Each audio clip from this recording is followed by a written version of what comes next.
Welcome to the Endless Honeymoon Podcast. My name is Moshe. I'm Natasha. And we're married. And we're doing a podcast together after all these years.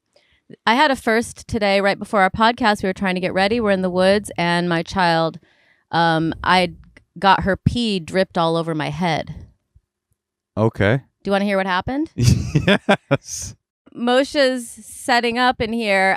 My kid has like a little porta potty on the second floor. A chamber pot, if you will. Chamber pot in the A-frame, but it has a top. She went Just to go... so you understand, the A-frame, the bedroom is upstairs, and it's not really a floor so much as like tightly laid slats of wood.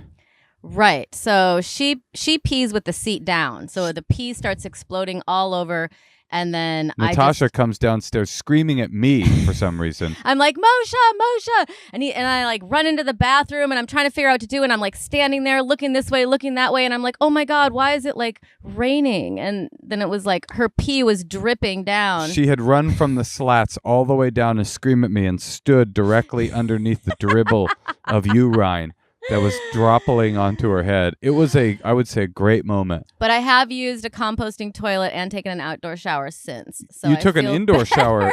You took an indoor shower this afternoon. You know what? Urine therapy is a real thing that people who don't believe in science do. Do you know about that? No. And they believe that pee-pee has medicinal properties. That some of them drink it. They put it on their skin. And I'm sure that our toddler's urine has even more. It's got that youthful exuberance pee. To be honest, I love her so much I didn't really care. But it was I felt like I'm now really a parent. It was definitely a low moment. Actually. Oh, wait, but I forgot to say the worst part.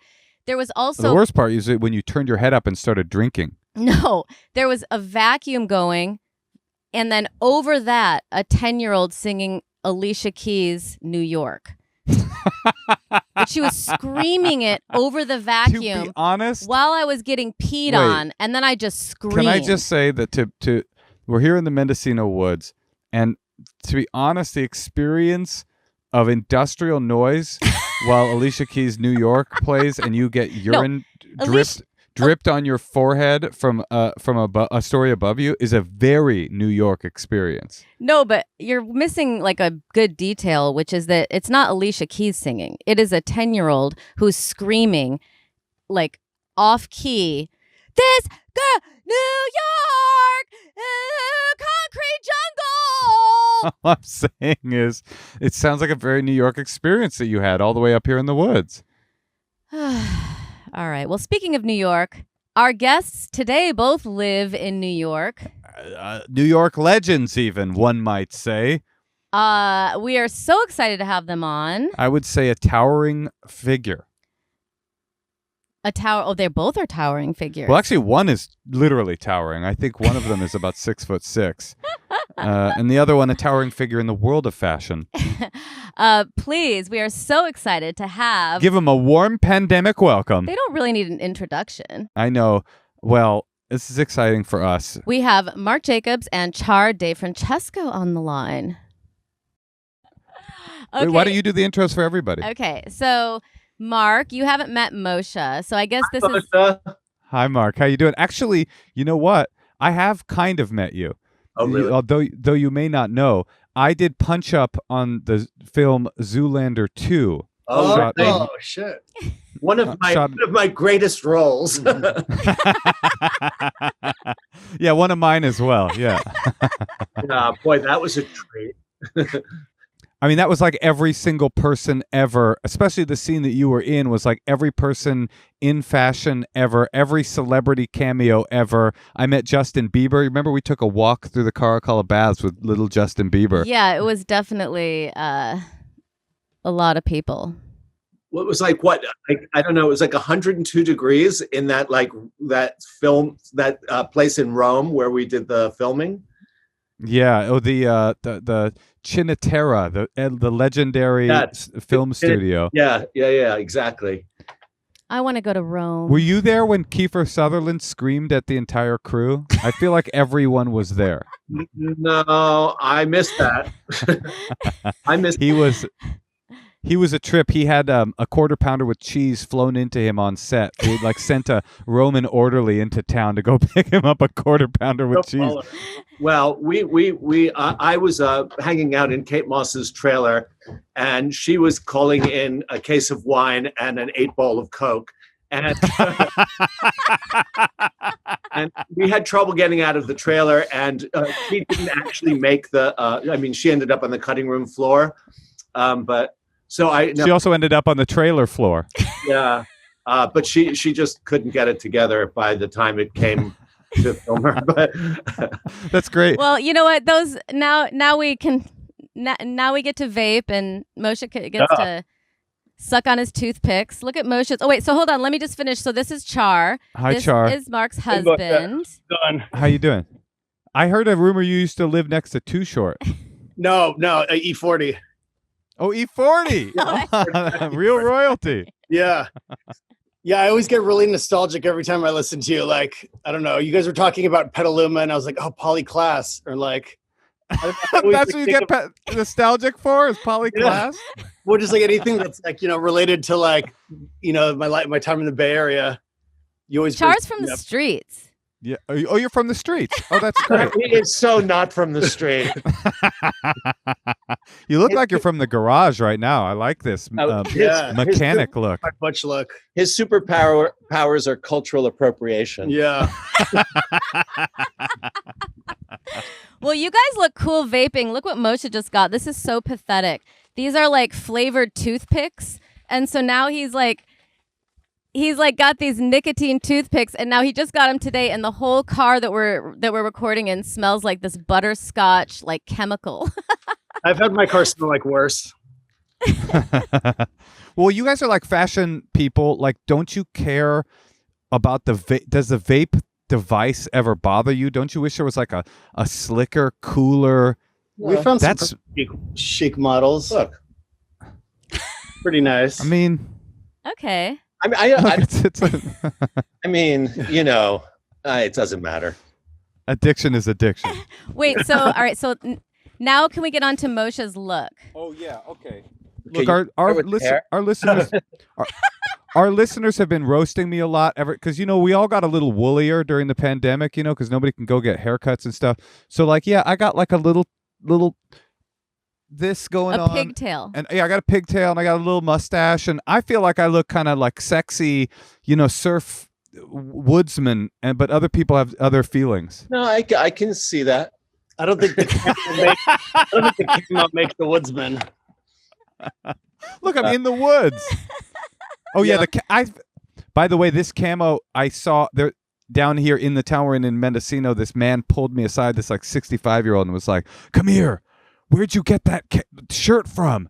And this is like from a company called Rogue Territory. That's like my favorite, like LA, like workman gear type of like hipster bullshit. And he's like, that's the camo print that I wore in Vietnam. It's like, oh, well. I mean, that's anyway, this is in itself, no?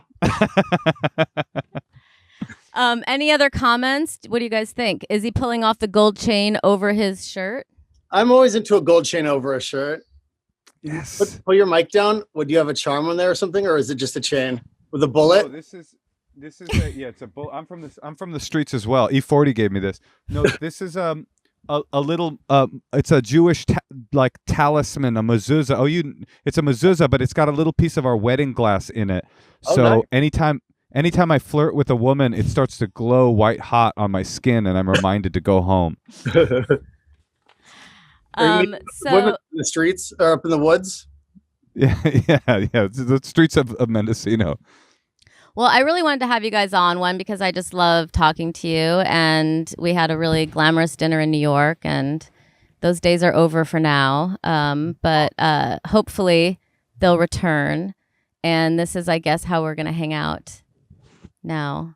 But I really wanted you guys to ask you too, because we have so many young people listening to the podcast, and you guys always seem like you're on an adventure and having so much fun. And like, I don't know if you had any tips, like anything you've learned or anything that's been good this pandemic that you've figured out, because you guys are on you just got married and then this pandemic happened. Yeah. Don't you guys wish you came to the wedding now? I know. I just told Moshe I was reading Andre Leon Talley's book, and he was saying it was like the best party he'd been to in like a decade, and it was reminding him of the old Studio 54 days. And then Moshe got really mad at me that we didn't come. I don't know why. I don't know why we didn't come. I think it was. It must have been baby related. I think that. Yeah. I think you were working like right around then, and you had a date booked or something. Yeah. Oh, Sorry, should have canceled the gig. Studio 54. It was really fun. Yeah. It was great. What'd you guys do? Was it catered by Chipotle? No, but they did offer. Wait, so explain if people don't know, you guys got Marc proposed to you. Yeah, take us through your proposal. All right, so it was my birthday, and we go to Chipotle every year for my birthday. It's what I want. You really are from the streets, dude. We go to fancy dinners all the time. And then this year, he was like, "Don't you want to go somewhere nicer for your birthday?" I'm like, "No, I want Chipotle. It's my birthday." He's like, "You sure you don't want to go anywhere nicer?" I'm like, "No, I want Chipotle." And so we went to Chipotle, and then all of a sudden there was a big flash mob, and I was like, "Oh my God, Major, you got me a flash mob for my birthday. This is crazy." And then I like turned around, it was over, and then there's like all these cameras all over, and then he was on his D and he proposed to me at Chipotle with a flash mob. Yeah. And then we raised Chipotle stock. Is that true? Yeah, it is. We offered to like cater the wedding and everything. Mark's like, Well, "No, we're good." They say nothing offsets E. coli like love. Yeah, that's right. Yeah. But no, we didn't have Chipotle in the end for the wedding. Wait, so Marc, your idea was to do this at like the Lobster Club or somewhere amazing. Yeah, and the he crab. he said right, and he said Chipotle. Yeah, he said Chipotle, and like what I like. he likes what he likes, and I figured actually if I had changed it up or insisted, he might have become suspicious about what was going on, because it was like annually every year on his birthday that we went to Chipotle. So if I'd really pushed it, he would have been like, kind of Something's up. I bet the grill was bummed not to have a flash mob. Well, we gave him the wedding instead. Yeah. Oh yeah, nice. Yeah. Who DJ'd the wedding? We had so many different DJs. We had DJ Fat Tony from London. We had Tremaine and his group from LA. We had like a bunch of different DJs. Steve Mackey. Like, we had 2 rooms with 2 different DJs. Oh my God, we really should have gone. Just a quiet 1,000-person wedding. Yeah. Meanwhile, I was probably on my sitcom was canceled, and I could have just said, "Fuck you, I'm going to New York for the weekend." You definitely should have. I have a question for you Housewives. guys. We had Little Kim. Yeah, we had supermodels. I mean, everybody. It was the most incredible, like, it was a crazy mishmash of people you've ever seen. Motley crew of people. Yeah. Wait, Char, I can only see half of Marc's face. How can I make it so I can see all? Oh, I'm not this looking is the at camera. that. This is Sorry. Oh. I have a question for you guys. You're both fashion types. What is your advice for people who want to look better? What's the baseline? How do you look good? Is it Natasha and I were talking like what was your Fran Lebowitz? Oh, thing? because I was watching the Fran Lebowitz How documentary. amazing is that? She's so good. It's so good. But she was like, someone asked her, how can someone acquire a sense of humor? And she was like, the same way you can acquire height. Yeah. And I loved that. And I was thinking, like, is it the same with style? Obviously fashion is a way to get you there, but what do you guys think? I don't know. I think it's important to like stay in your budget. Like there's really cool things at every price. You know what I mean? Like, so I mean, if all you can afford is a pair of Chuck Taylors, like rock those Chuck Taylors because they're timeless. Right? I think so. And like, I don't know.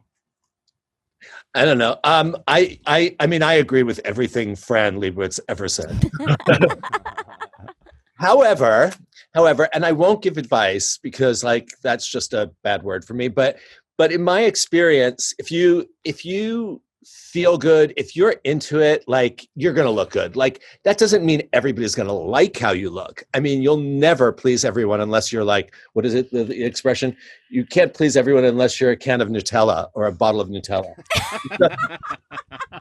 But if you really like, I mean, I don't give a shit. Like I do what I want and I look the way I look. And, some people think it's great and some people think I suck and all that kind of shit. But, if I feel good about myself, then I think everything is cool. And that I wouldn't say that's my advice, but that's that's what I would suggest is feel good first, and then all the rest falls into place.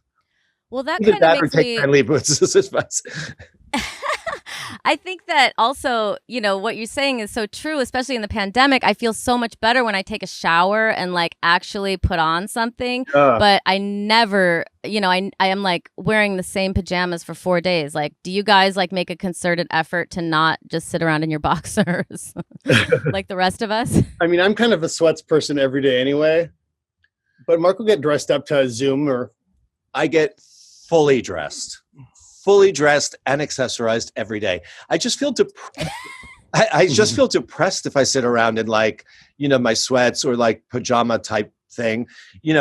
I need to have, I need to make my bed every day, and I need to get fully dressed. Otherwise I just feel like, I don't know, like I'm in an asylum. That's exactly how I feel. So I must need to be needing to get dressed, because I do start to feel like I'm not a depressed person. I'm not depressed. But I just feel like the sedentary nature of my life now, I'm just not used to it. And it's like doing something to me mentally.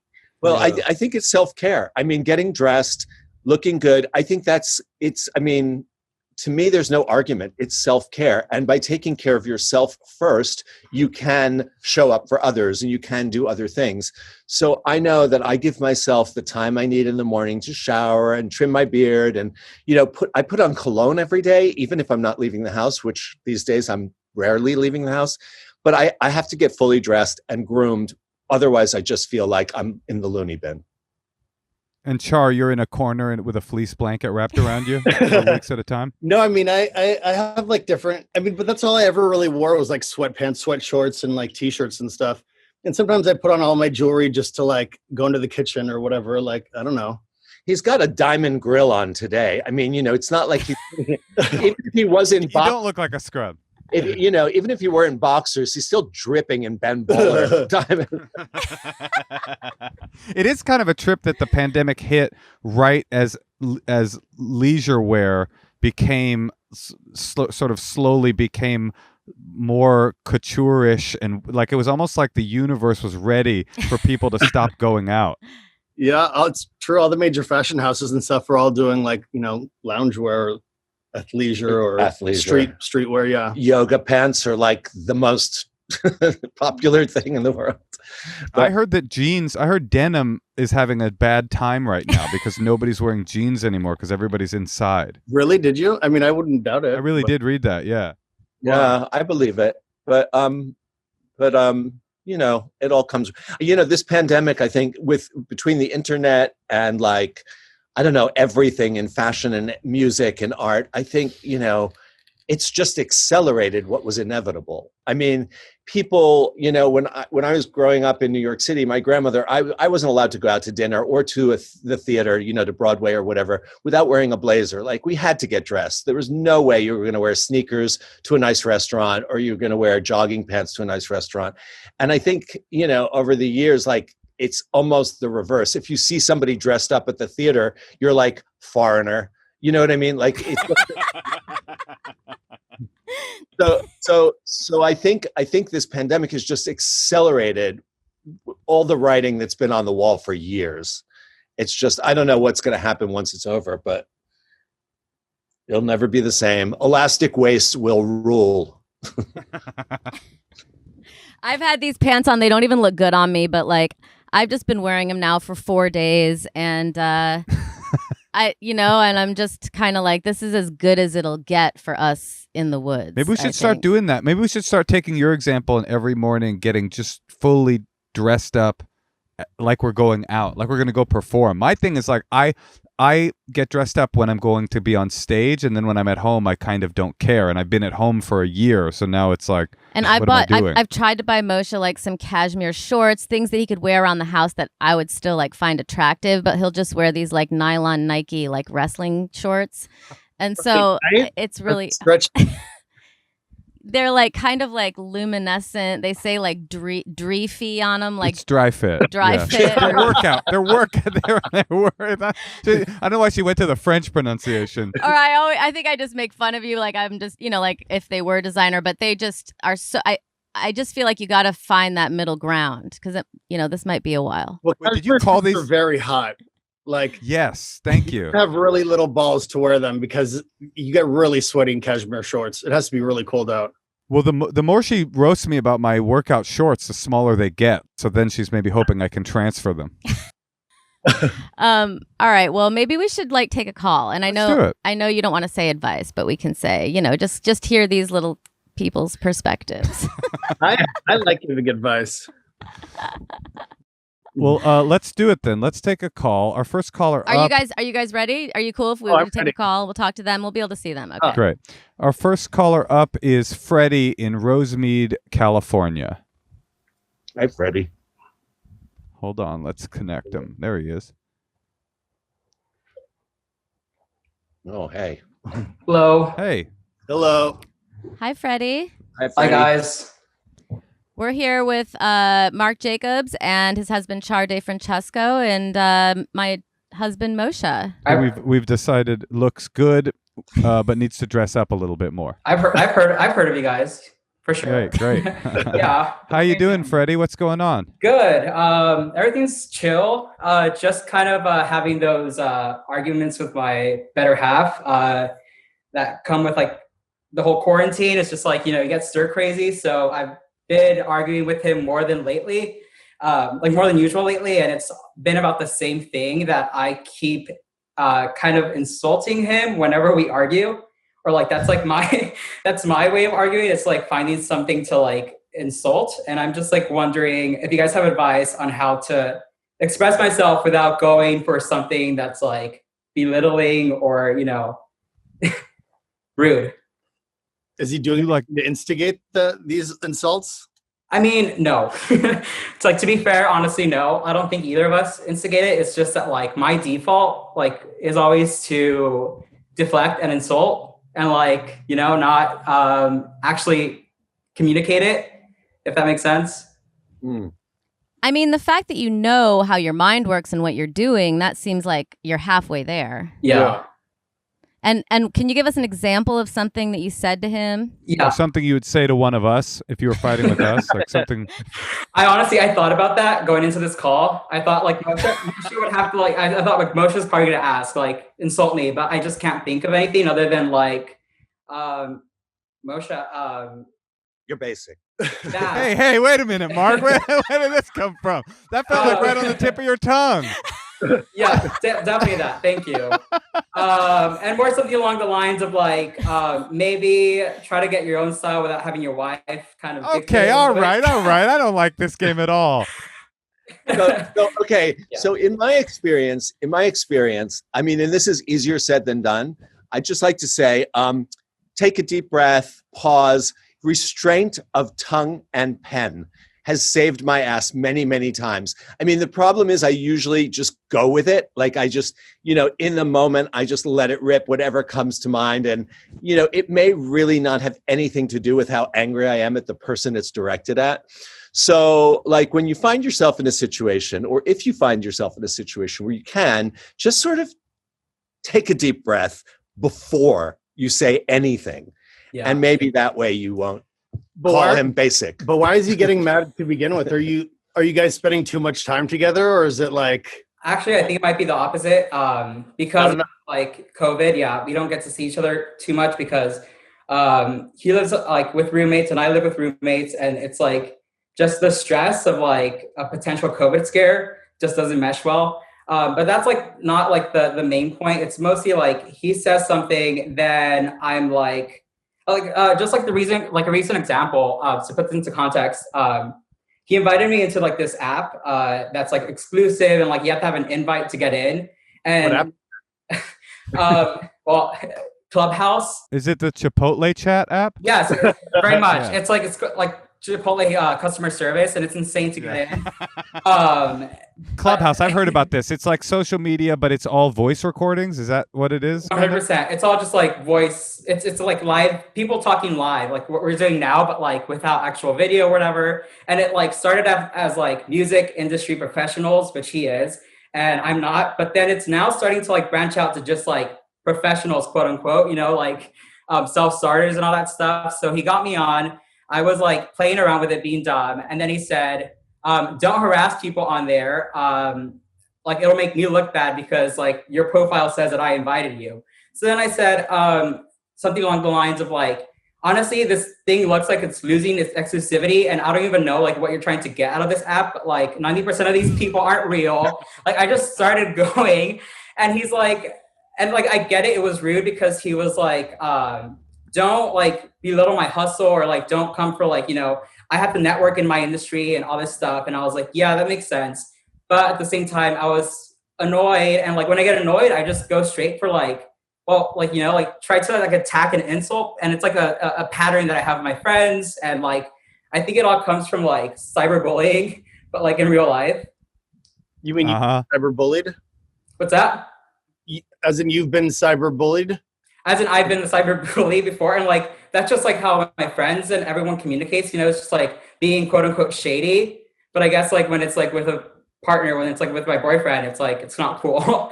So it's like like Mark said, how do I mean I should probably like take a breath, but that breath is still like my thought process is always like, well, what can I say to like make it seem dumb or something? Well, I have a question, Freddie. What do you do for work? I am in between career changes. I used to work in like retail fashion, but then I figured that wasn't sustainable. No offense, with like Definitely isn't now. Yeah, no, 100%. And I was so I'm thinking. I have two thoughts. One is exactly what Mark said, which is like finding some pause, you know. But like I also really relate to you, Freddie, which is like I have patterns of communication that I know are my patterns of communication. And I know that this is the place that I always fuck up and I always go. And yet I find myself unable to stop myself from doing it. And like knowing that pattern and being aware of it, like what I do with Natasha sometimes is like, we have like, I'll give her a code word, which is meant for like, you're doing that thing right now, asshole, so that I can realize I'm in the pattern. So you know, I'm doing the thing that I always do. Right. And that can help because it'll take me out of my reactive mind and into my like, the code word is this sign language for asshole. Yeah. Sign language for asshole. That's right. I love that. But the other thing, the reason I was asking what you were doing is because you like mentioned already what your boyfriend does, and then you also mentioned like him saying don't knock my hustle, and I'm wondering if okay, so you've got this pattern of communication, but why do you feel the need to take him down? Is there maybe some feeling of like inadequacy, kind of like he's the baller guy, he's the one inviting you to the app, he's the music industry professional, and you're kind of still looking for what you're going to end up doing, and maybe it's easy for you to go like to roast him because you're feeling like maybe there's a power imbalance. And to me, if that's the case, if that's ringing true, finding a way to get rid of some of that insecurity will probably make the road to you not needing to lash out at him a lot shorter and a lot easier, if that makes sense. Yeah, I'll be sending your therapist bill for sure. Like, it was such a deep cut. I mean, I'm studying right now to like take the LSAT and like pursue law, and like that's a whole thing. So like maybe it is the stress of like me not being there yet and him being like in the industry already and knowing who he wants to be. And it's just so easy for me to be like try to find some way to like knock that down to my level. But yeah, no, that's crazy.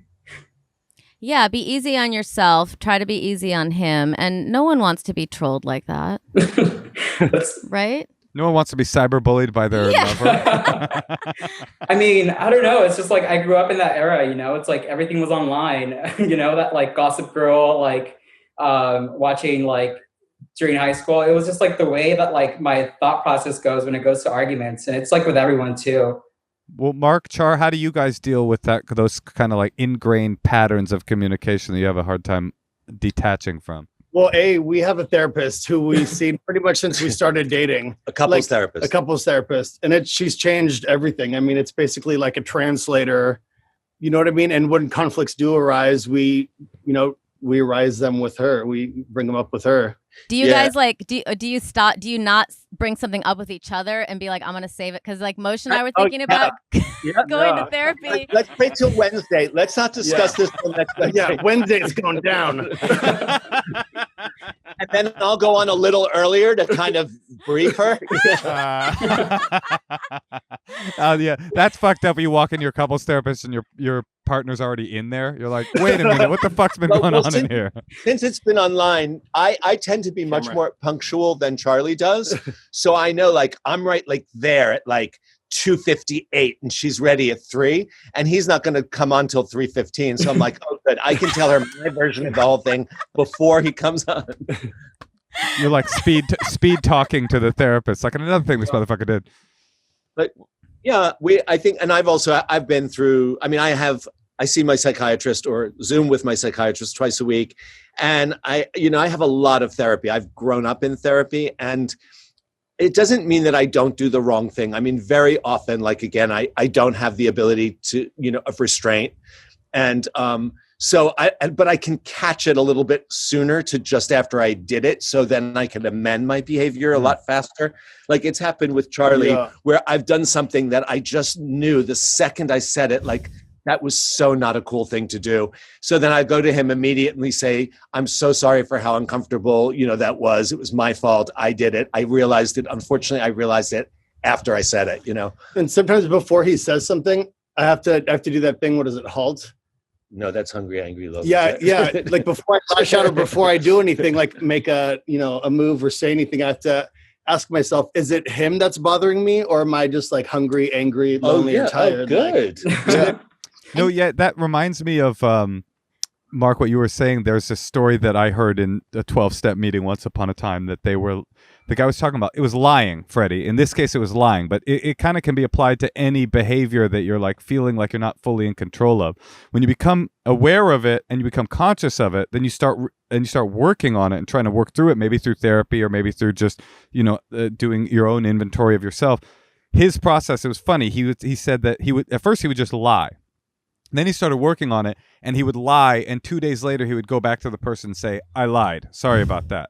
And then he would keep working on it, and then he would lie and immediately go, that was a lie. I just lied. I'm sorry about that. And then he got to the point where he would be about to lie and say, oh, I'm not going to lie. I'm going to tell the truth. And that's like the process sometimes. It takes a long time to decouple yourself from patterns of communication, especially when they're like your defense ones, right? Yeah. That was a great story. Oh yeah. Not mine, unfortunately. No, I do the same thing Mark does, like, where I'm just like, I mean, I'd say I blame it on my period, though, a lot of the time.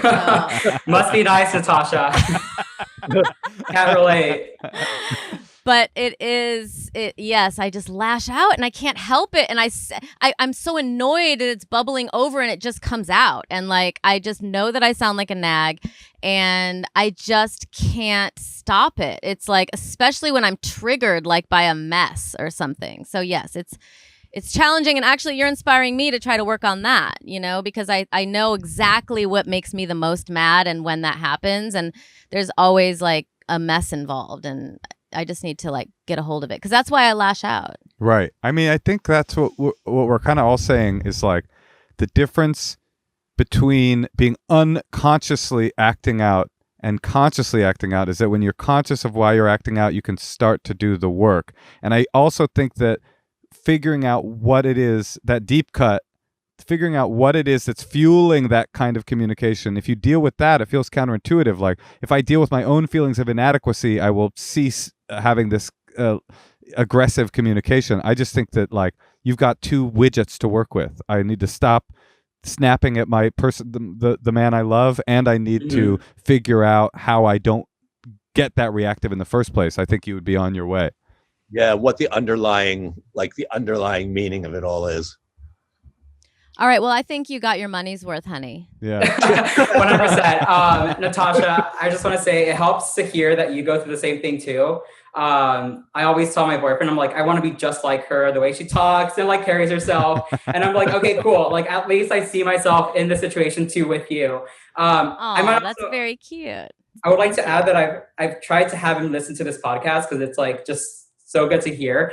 And he says, I just don't like the way they talk, the both of them. And I'm like, so. All right, you know what? He does sound like a fucking asshole. Maybe you do need to talk some more shit to this guy. I have to share. Fuck this guy. 100%. Well, I love Oh, you look what he guys. did! He drew me in with a compliment and then gave me. Yes. I'm so sorry. You're doing No, it that now, wasn't- you fucking That wasn't cyberbully. me. No, that wasn't me. That was my boyfriend. That was his words. I love all of you guys. Mark, you're a like personal hero. This is insane that you're on the call. And both of you, like, you're amazing. So thank you so much for Bye giving that. bye. Good luck, Adios. Freddie. Bye I'll bye. try. Why do you have to be rude at the end? I know, that was so funny. He's like, hey, I will work on that. But just before I go, my boyfriend thinks you both sound like shit. Good night. Can we? That was so good. You guys really helped. That was very helpful. Well, this is you guys are clearly what it's like to be a couple who is engaged in the work of getting better at communicating with each other. Yeah. We're It's- trying. It's so hard. I mean, this is like such a challenge. The divorce rate after the pandemic Must be crazy. How is it like? It must be crazy. Yeah. You know, we did get a little bit of a cheat thing because we were separated for 8 months during the pandemic. 4 months. I thought it was 8 months. No, Oh. 4 months. It Felt might have like felt like eight. 8. It felt like. Wait, you can get a pandemic separation? Wait. Don't give her any ideas. No. Charlie was in LA and I was at the Mercer.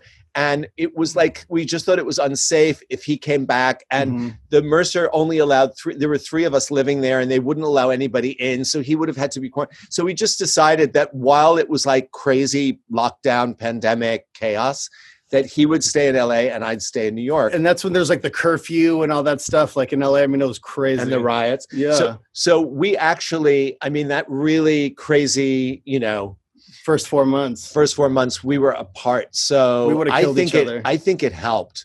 Well, it's for sure. Yeah. Because it's I like even the person you love, like even the person you love and you've decided to spend your life with, this isn't a normal amount of time to spend even with that No. person. No. It's like, yeah. Another thing Fran said too that keeps resonating. She was like, I've seen everything and there's never been anything where I'm like, I've never seen this before. And like she said, except this pandemic. And it's like, this is like so, you know, it's just such a significant time. And I think that like we haven't even begun processing it. The fallout hasn't happened. So anyway, I just think that, yes, we should be easy on ourselves because this is so hard interpersonally. We should call you guys back in 4 more months and you'll be like, we stopped going to therapy. We hate each other. This is fucking awful. No, that was a long time ago. Well, we're going to start our couples therapy, so we'll see how it goes. We might try it too. Congratulations. Roll the bones. I talked And Moshe into it.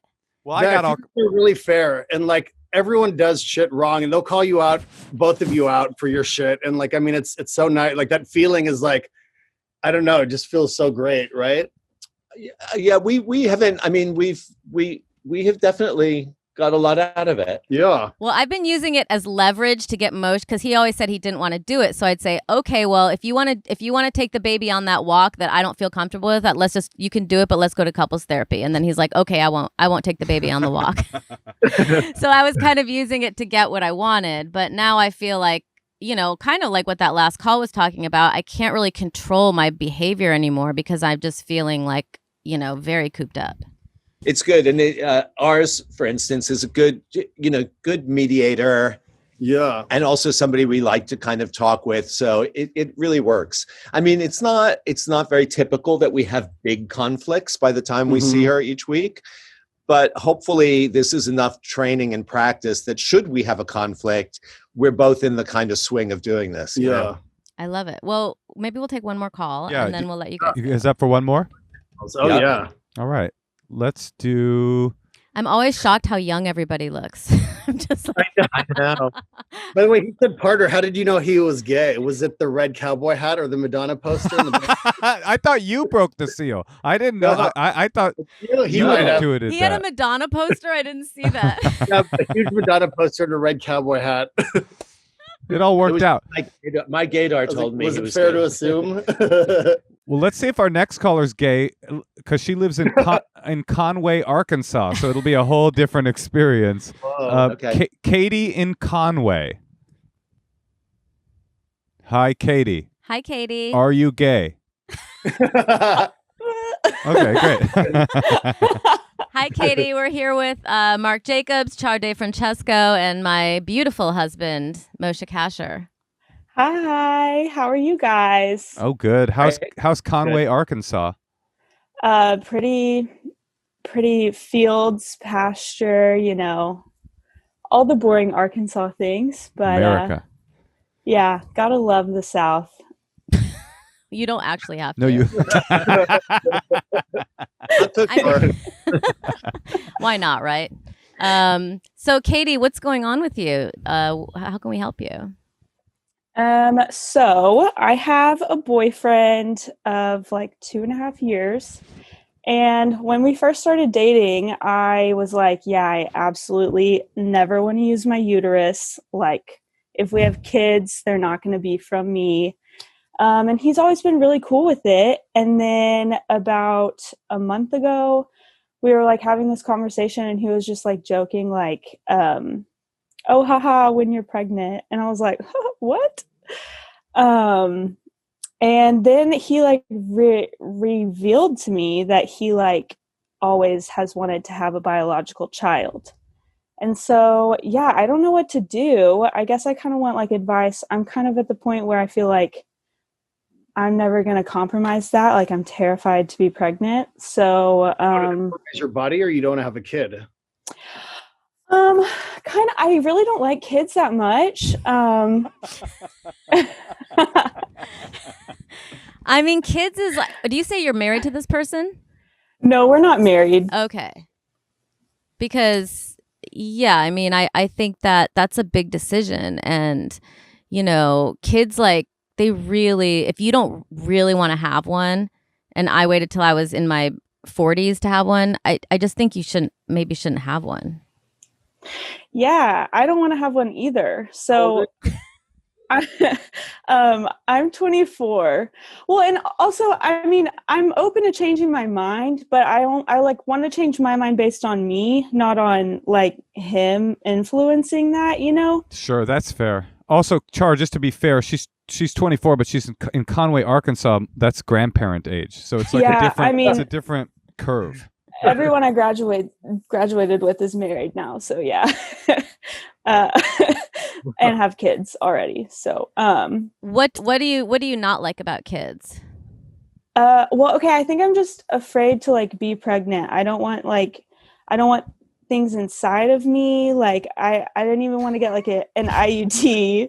Like I don't like the idea of like having a thing living inside of me. We call it, be fair, we're parents, okay? So have some respect. It's called a parasite. It's called what? A parasite. I would rather just like get like an emotionally damaged one, like adopt them. Natasha, your face right now is priceless.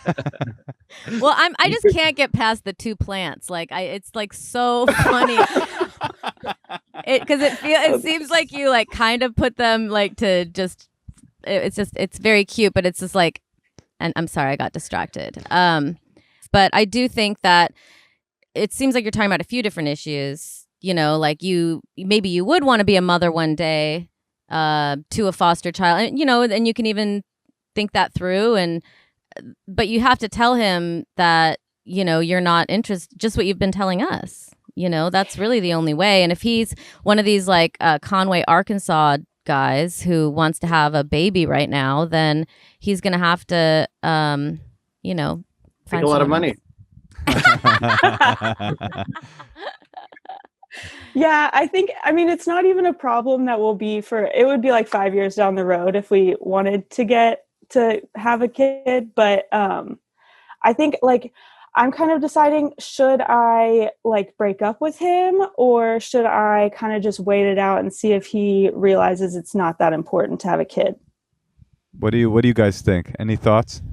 Go for it. I say nothing here. It's tough. That's really up to her. Yeah, I mean, it's up to you. Like, if you can't talk. Do you have any candidates lined up? I mean, is there anyone interested in? No, we're in the middle of a pandemic. You kidding? No. Right. I don't know. So, what kind of communication do the two of you have? Like, how are you able to honestly talk about how you feel with him? And is he able to hear you? I mean, that's like the first step. Yeah, we've talked about it a lot, and we just kind of both come to like the conclusion that it's like it's really important for him to have biological children for some reason, which I don't really understand. And then it's really important for me to like, if I ever use my uterus, it's like my decision, you know? Yeah. So There's we're kind of, compromise with both of that, you know, like he can still have a biological kid without using your uterus, you know? well, I said that. I was like, we could totally do a surrogate, and he didn't like that idea. I mean, Well, I'm with. Yeah. What was that, Mark? I said, he can't have it all his way. I mean, you're two people. Yeah. Right. Yeah. Yeah, Moshe Yeah. and I went back and forth on that, and it was very important to him to have a biological child. And I barely made it happen. I had froze my eggs, and then there was one left, and it happened to work. But I was really fine with adopting a kid or using someone else's egg if I had to. And he did have. I think it's like just the male ego, honestly. It's disgusting. It could be a male ego thing, and I think that's right. Like, I mean, do you know any women who are named, like, is there any women who's like, what if I name my baby Natasha Jr.? You guys would think I was like psychotic. Like, men just want to see themselves like, Yes. Yeah. reproduced over and over. And yeah. And when we asked you if you were gay, you went like this. So, I mean, it sounds like you're kind of just like calling us to like this sounding board of like, maybe you're ready to move on a little bit. Settling with him? Do I what? You feel like you're settling being with him? Or do you really love him? I really do love him. Yeah, I've never felt this way about anyone before, and even the fact that I'm like still considering dating him after this like big conflict is kind of weird for me. So yeah, I feel like I do. I think that's why it's so hard, because I realize like through this issue I want to make it work, even though like it's. I know what you should do. You should be like really firm with him, like more firm than you've ever been, and just be like, listen, I don't know if I'm ever going to want to carry a child. I don't know. And my timeline is this, and I don't want to talk about it until then. And then see how he responds. Because also you don't want to get in the way of his destiny. If he's like prepping you with this and it's really making you uncomfortable, you can even say that too. Like, it's just, this is out of my comfort zone. I don't want to do this yet, and just see how he reacts, because that might be the answer. Like, if he really surprises you and is like, okay, I understand, you're right, I want to learn more about, other options, he also could then you can keep him. But if not, then, maybe you guys will just gradually. Yeah, you could just go ahead and abort the relationship. I mean, the thing that you have to do is say, I meant what I said. And he might surprise you by saying, I can't be with you. Like, that might be the result. It's not just like Mark was saying, he can't have every widget his way. I get this, and this. And also, you can't. Unfortunately, that's just the way relationships work. You might say, the truth is, my body is mine, and I don't want to have a kid ever, I don't think, and at least not for the foreseeable future. And his reaction might say, I need to be with somebody who's excited about doing that. And like, that's the process of discovery. Is like, you get to figure out what's important to him, what's important to you. And I think Mark's right. Like, you don't compromise. Obviously, you don't compromise your own body for somebody else's desires, and vice versa. I think that's what has to happen, is less of a fun conversation about like, he, I might give you a baby, he, I don't really want that, ha, ha, ha. It's like more like, no, seriously, I meant what I said. It's not ever going to happen. It might not ever happen, and then find out what's next. As women, too, it's hard because, I mean, obviously men, too, but I do feel that I'm always like trying to adapt to like, because Moshe will be, have all these ideas. And I do feel that I'm like, I kind of pride myself in being very flexible and open and adaptable. And, I really want to have him be happy and, and get his way.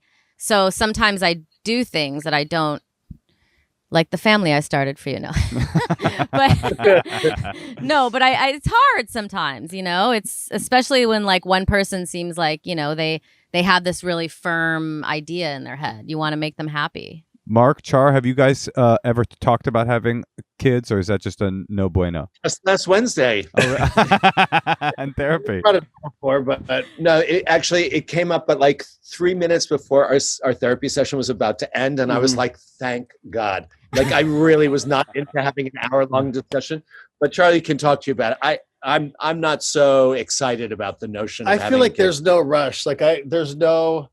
I mean, if it happens, it happens. If not, there's no. I mean, we're guys. You know what I mean? Like you know what I mean? Like there's plenty of time. Like there's no rush. And you're 24, Katie. There's no rush for you either. Yeah, exactly.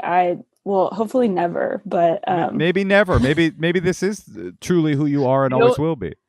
You know, Katie, oh, sorry, I keep doing this. I keep looking off and not into the camera. But Katie, I had one of my very closest friends. His name was Eric Forlines, or Easy Rider was his nickname. He was my trainer at the gym. And he had an absolute phobia about pregnant women. Like if he saw a woman on the street, well, he had major anxiety panics. Like he physically could not deal with the sight of a pregnant woman. And he got married, and the woman he married, she's lovely, and she kept saying, "I want children someday. I want children someday. I want children." And he kept saying, "Forget it. I'm the wrong guy. I'm the wrong guy. I'm the wrong guy." And now he's got a daughter who his like entire world revolves around. So he got past his fear and his phobia, and now he's the happiest father. I mean, I know. Like he just loves his daughter, and he clearly dealt with the fact that his wife was actually pregnant. But I'm not saying that that's always the way it is. But I know people who swore that they would never have children, and people who swore they would never let their wife be pregnant, and only to find out that never say never. Yeah, there is a bit of good news for everybody if you go there. It's possible to hate children and then meet your kid and be like, oh God, there is an exception. And it doesn't really change, to be honest. Like both Natasha and I despise kids, and we still do, but we really like our kid. She's really cool. You think? I really like when someone sends me a baby picture, I'm just like, I don't care. Like, I don't care about your newborn. I just... Is she good on the ukulele yet? Yeah. Good question. I think she really has talent. Musical talent. She's very drawn to it, and it always sounds gorgeous. Katie, good luck to you. Okay, Katie, well, good luck. And you know what? Wait, one more question, Mark. How old was your friend when he had the baby? How old was Easy Rider when he settled down into Papa Easy? Easy Rider was probably young 30s. Okay. Okay. So I think you have a good decade, huh? Yeah, you got time to think about it. So I'm hearing I should give him more of a chance rather than just like cut it off. Don't. You wanted to hear it. I guess you got that out of it then. It's interesting. That's what you heard. Not something anyone said. I've been really working on this for a while. I can't. Oh, but that is interesting information. That's what you wanted to hear, is give him more of a chance. And so that's what you want to do. So that's what you should do. Tell him the truth. Well, to be honest, I kind of thought you were going to tell me to just break up with him. No, you have one more conversation for sure. If I told you to jump off a bridge, would you do it? Don't do it. No. Well, I don't know. No, but I think that, being very clear with him, because just think about it 1 year down the road. Do you want to be pregnant? No. That's what he wants. But who knows? At 24, I didn't know what I wanted at 25 even, Yeah, for sure. Well, he doesn't want to have he doesn't want me to be pregnant until like we're 30. But I just think that's so far away. I think you need to have another conversation with him that is not fun or funny. It's serious and real. It's like, this is who I am. Yeah. And see what happens. We don't know if you should if you should break it off or not. You should just have another conversation. That's, I think, what we think. I can do that. Thanks, guys. Good luck. Okay. Bye. Bye. You guys were so helpful. That was so great. You're so good at this. That was so fun. It was so much fun. Good. I'm so glad to have you too. When do we get to hang out? When do we get to hang out? When are you guys getting vaccinated? What are your thoughts on the vaccination? Oh, we're hardcore anti-vaxxers. Are you? No, he's we're not. Mark. No, I am, like- and I forced Natasha to be as well. So no, I'm trying to find a way in. I'm trying to find a hustle. We're gonna try Well, to. You know what you do is so all the hospitals, a lot of the hospitals in California right now, because they're getting sent so many vaccinations, and they have 12 hours to administer the vaccination after they like take it off ice. Right. Char, So you if there's sound not like you have the confidence of someone who's been vaccinated. No, I he don't, just but his my roommate in LA got vaccinated, and so I know. So if not enough nurses sign up to get vaccinated, they just take people off the wait list. Yeah, so people are doing that. They're like doing like Grateful Dead ticket lines, or like waiting for new Jordans lines. They just would like wait for hours and hours and try and hustle their way in. We also heard that. Oh yeah, tell us what you guys think of this. You can go volunteer for one day at like Dodger Stadium at the vaccine place, and then you get vaccinated. But you don't know where your shift's gonna be. Yeah, you might have to be in the throngs of the unvaccinated masses. So we're thinking about doing that too. I've got a hazmat suit. But it's outside. Well, that's what I thought. What if you bought one of those $1,000 those little Space helmets. Yeah, the space helmets, and then you went and like showed people where to sit for 8 hours. I mean, Yeah. I know you guys aren't gonna do that. No, I'm gonna wait till my doctor says it's time, and I'm gonna then go in. But I'm not. I'm definitely doing it. I just gonna wait till I have an actual appointment. I can't get that thing fast enough. I'm so ready. My parents got it, and I'm like, that's the biggest Oh, really? relief in the world. Yeah. So Well, yeah. hopefully we'll see you guys in New York. I want to go there the second we can. I miss New York. For some reason New York has this kind of like paradigmatic, like you can't go there. It's calling me more than any other place for some reason. Probably because it's so urban and it's so right now, though.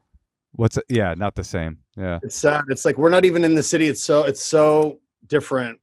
But watching Fran and her take on how New York has changed and dealing with it or living with the change and how it is or what is, I think was really helpful. Did you finish the series, by the way? You did? Okay. But she didn't talk about being in the pandemic. No, but I mean, she's still in the city and she won't leave the city. I mean, she does talk in the series about how New York has changed over the years. And it's like, when she talks about Times Square and those horrible chairs they put out there. Oh, sorry, the horrible chairs that they put outside and then they're not there. It's just like New York is constantly changing, but it's still New York. Yeah, exactly. We'll get there again soon. I miss Broadway. All the theaters are dark. Who knows when they'll ever not, I mean, can you imagine a less appealing thing in the pandemic than a Broadway show? Just like this close to a person who's laughing and crying and snotting and sneeze. It's just like it just sounds so disturbing. Yeah. Or what about being the people on stage to like 10 people? Yeah. When you're used to All right. I know. Just like a socially distanced, spaced out, like gigantic Broadway production for a crowd of 30. Everything's depressing. Yeah. Well, maybe there'll be more outdoor living. Yeah, amen. Oh yeah, Shakespeare in the Park. That's what we'll meet you at Shakespeare in the Park. Right. Okay, well, thank you guys so much for doing this. We love you, and we can't wait to see you again. Okay. Nice to meet you guys, and thank you for thinking my ponytail was okay. Okay, I think you look great. Thank you. You guys do. Bye. Bye. Well, they are very sweet, and they clearly love you. We have that in common. Oh, that's nice. I mean, also, it's like, I just love the idea of people who are actively working on themselves. That's Totally. what I always am trying to do. And I think that just being aware of your behavior is such a great first step. And it doesn't matter what realm you're talking about, I totally agree. And like, there's so many couples and so many people. I wish I'd said this to them when they were on, but there's so many couples and so many people in the world that are living, what do they call an unexamined life, where it's just like your whole modality in your relationship and in your life is just fueled by dysfunction. You're not even able to, like our first caller, like, the positive thing is at least that guy's aware of his communication problem, right? Like there's so many people that are just living in this kind of fuel of like, I live like this, so I live like this. And I never stop and go, why do I live like this? Like, to me, the difference between the unexamined life and the examined one is like so gigantic that I'm. They were very. It was. You're right. It was very obvious and telling that the two of them are like engaged in the work of becoming better, and like I want to be that with you, and I want to be that with myself. That's what I was gonna say. Yeah, it's like conscious living. Yeah. And conscious uncoupling. Is that what they call it? No, I'm just kidding. Oh no. Conscious coupling. Conscious coupling. You can't uncouple from me. I would throw myself off of a redwood tree. Oh, that's so sweet. You know honey. why, right? Why? Because I love you. I love you too.